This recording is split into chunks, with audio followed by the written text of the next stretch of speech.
So over the last few years, Atari has made several moves in acquiring other studios, usually some smaller ones that either have some retro content or indie developers.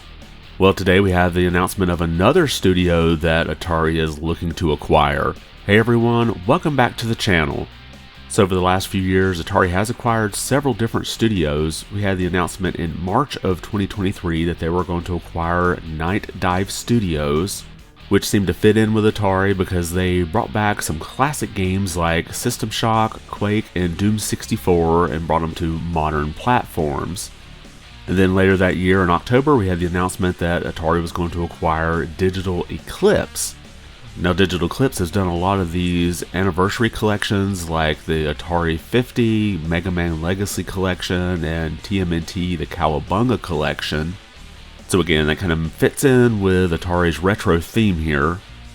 And then in April of 2024, we had a smaller announcement that Atari was going to revive the Infogrames publishing label. Now, if you don't remember this label, you'll probably remember this armadillo here.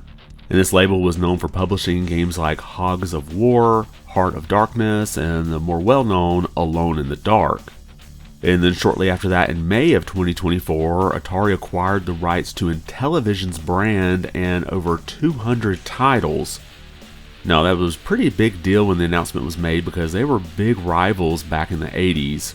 Now, as far as name recognition and the rivalry, this would be kind of like Nintendo acquiring Sega, even though both companies are much better off than Atari or Intellivision. Well, now we're into July of 2025, and we have this announcement from Atari. This is coming from an official press release. Atari enters into an agreement to invest in Thunder Group. Now, this is not a complete buyout, but they will be a majority shareholder.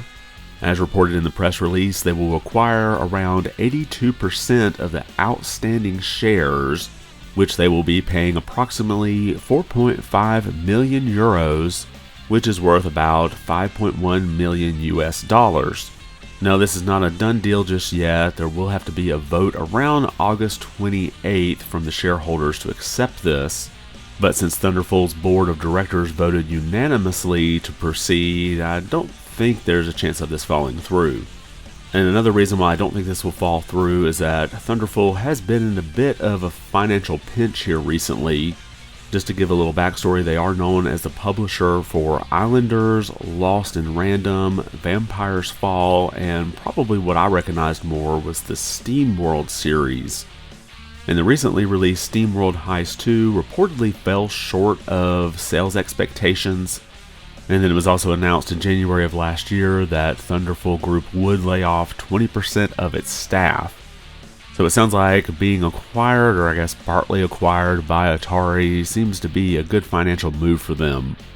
Well, let me know what you think about all this in the comments below. Are you glad to see Atari kind of building back up to, I guess, the legacy it once had? And do you think it's a good idea for them to acquire 82% of Thunderful? Or do you think they may be acquiring too much too quickly and perhaps this might come back to bite them? Drop your comments below and let me know your thoughts. And if you liked the video, be sure to give it a thumbs up. And if you haven't subscribed yet, consider doing so. It really does help the channel out quite a bit. I want to thank you for watching and be good.